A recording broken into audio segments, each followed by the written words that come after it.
Коңшу Өзбекстандын Кашкадария облусунун тургуну Жуманазар Калмуратов Мекке шаарына барыш үчүн Казакстан аркылуу жөө жолго чыкты. Азыркы тапта ал Каракалпакстан Республикасына жетти. Жолдо катар ага жергиликтүү тургундар жардам берип коноктоп жатышат. Зыяратчынын эсептөөлөрүнө ылайык ал Мекке шаарына декабрь айында жетет. Коронавирус пандемиясынан улам Түркмөнстандын чек аралары жабык болгондуктан ал Сауд Аравиясына Казакстан аркылуу жетүүнү пландаган. Ал буга чейин дагы ажылык сапарга жөө барууга аракет кылган. Тактап айтканда акыркы жолу Ирандагы согушка байланыштуу ал Сауд Аравияга жете албай кайра кайткан. Казакстанда ушул жылдын декабрь айында автобус чыгаруучу завод ачылат. Транспортторду чыгаруу иши жолго коюлса, аны Кыргыз өлкөсүнө, Орусияга, Иранга, Пакистанга жана башка өлкөлөргө экспорттойт.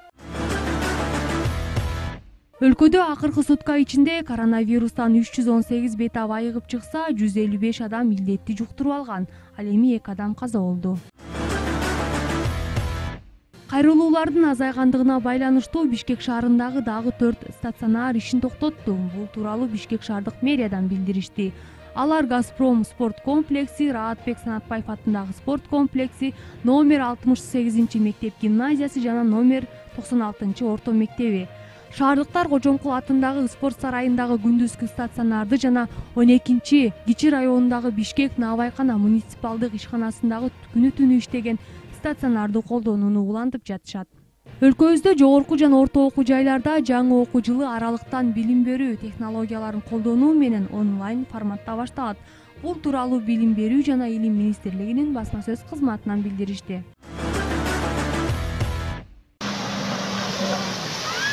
Баарыбыз аптаптуу жай мезгилинде кереметтүү ысык көлгө шашабыз. Албетте эс алганы келгендер сууга түшүү менен гана чектелбейт. Каалоочулар үчүн скутер, суудагы банан, кемеге түшүү сыяктуу кызматтар даяр. Көл жээгине үй бүлөсү менен келген 68 жаштагы Болду апа скутерге түшүп балдарды гана эмес, ал жакта эс алуучуларды да таң калтырды. Супер KG порталы скутерге түшүүдөн коркпогон апанын маегин жарыялады. Аны окурман сиз биздин сайттан окуп таанышсаңыздар болот.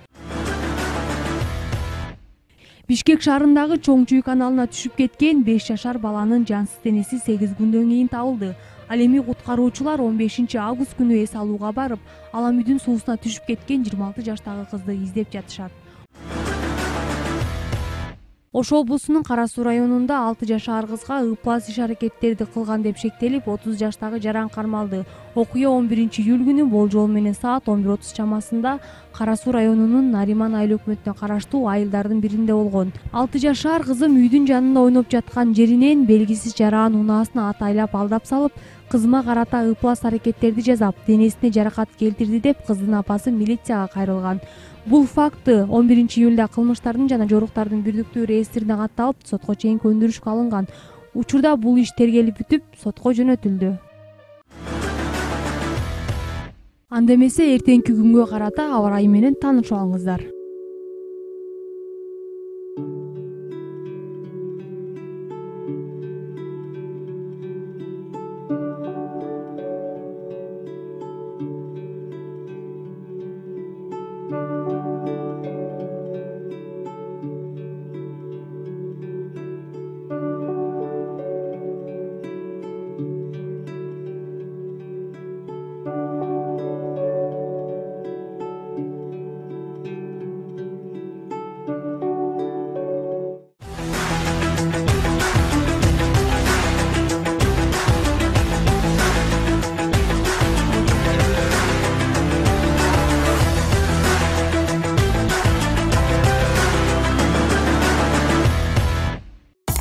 Орчундуу окуялардан кабардар болуу үчүн биздин каналга жазылыңыз.